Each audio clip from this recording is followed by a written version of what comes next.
सभी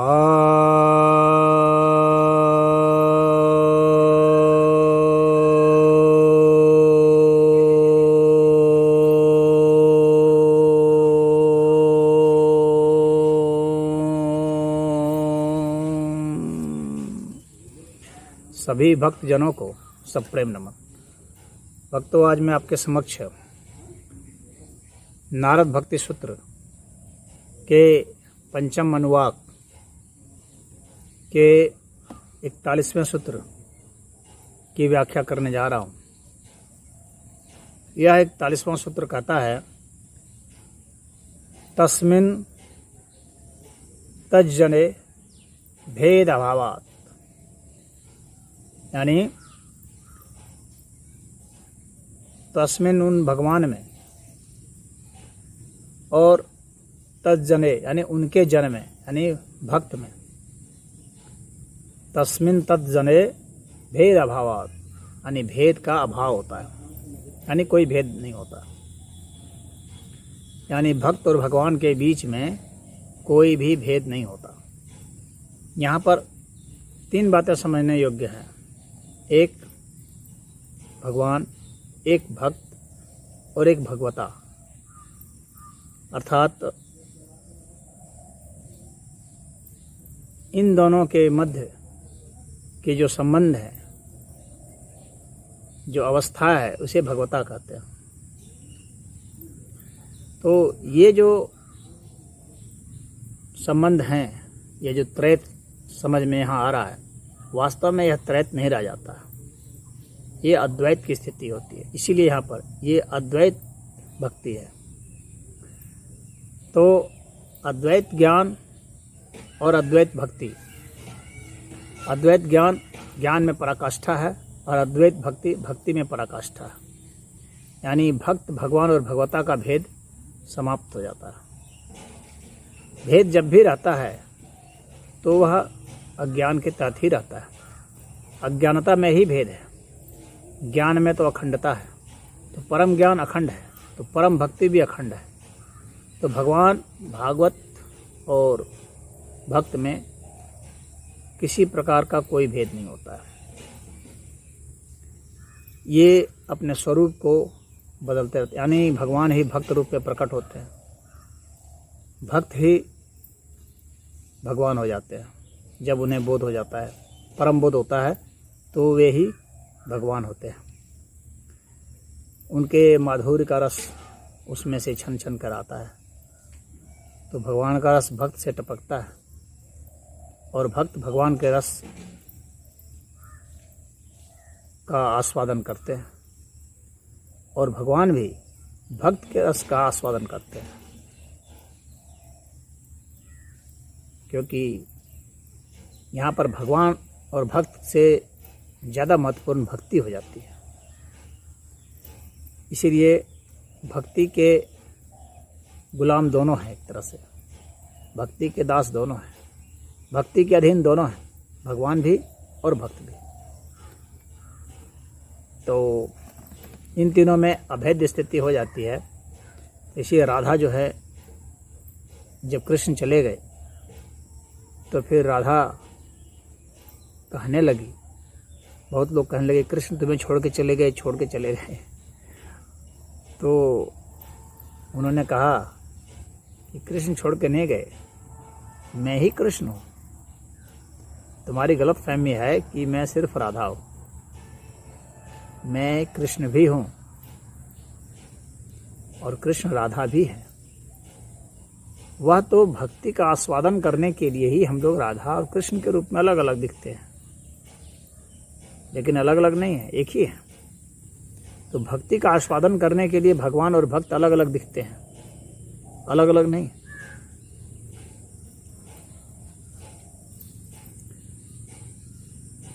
जैसे कि कोई द्रव्य होता है, जैसे मान लीजिए कि शीशे के विषय में कहा जाता है कि शीशे को जब पारा से मिला दिया जाता है बहुत लंबे समय तक, जब पूर्ण रूप से मिल जाता है, तो वह शीशा भी पारा जैसा हो जाता है, पारा ही हो जाता है वो। तो लंबे समय की संगति से उसका ऐसा असर आ जाता है, तो वह भी परिवर्तित हो जाता है। तो कुछ ऐसी चीज़ें हैं जो परिवर्तित होकर के उसी का रूप धारण कर लेती हैं। तो भक्ति ऐसी चीज़ है जिसमें कि भक्त जो है वो परिवर्तित होकर के भगवान बन जाता है, और भगवान ही जब अपने साधकों को आस्वादन कराना चाहते हैं और भक्ति और ज्ञान की ओर ले जाना चाहते हैं तो भक्त के रूप में वे प्रकट होते हैं। तो भगवान ही अवतार लेते हैं भक्त के रूप में। तो भक्त साधारण नहीं होते हैं, वे अवतार होते हैं भगवान के ही। तो भगवान सामान्य जन में भक्ति का संचार करने के लिए भक्त के रूप में आ जाते हैं, और भक्त जो हैं वे सामान्य जन को भक्ति के जरिए भगवान का साक्षात्कार करा करके पुनः जो है भगवता को सिद्ध कर देते हैं, और पुनः उन सबको भी भगवान बना देते हैं। ये सब तो भगवान है ही, एक रूप हैं। तो यह जो भगवता है यह बहुत ही महत्वपूर्ण है, क्योंकि वही इनके बीच की जो अखंडता है उसको बतलाने के लिए, और आनंद उत्तरोत्तर की वृद्धि होती रहती है। जितना भगवान भक्त से रस पाते हैं उतना ही और वे प्रकट होते हैं, और भक्त जितना रस पाते हैं उतना ही और भगवान प्रकट होते हैं। इस तरह से दोनों का प्रकटीकरण होता रहता है, भगवान का भी और भक्त का भी। भगवान भक्त के रूप में ही प्रकट होते रहते हैं। तो भगवान गीता में भी कहते हैं कि भक्त से ज़्यादा प्रिय मेरे लिए और कुछ नहीं है, भक्ति मान्यः मे प्रियः। तो कहते हैं जितने भी भक्त हैं वे सब मेरे प्रिय हैं, और वे कहते हैं कि भक्तों के लिए भी मैं ही प्रिय हूँ। भक्त मेरे सिवा कुछ नहीं समझता किसी को, और मेरे सिवा किसी को कहीं कुछ देखता नहीं, उसे सब जगह सब चीज़ में मैं ही दिखता हूँ। तो इसलिए भक्त और भगवान की और भगवता शक्ति की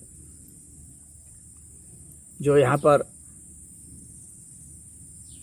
एकाकारता या समन्वयता अखंडता दिखाई गई है नारद जी के द्वारा, यह भक्ति की पराकाष्ठा।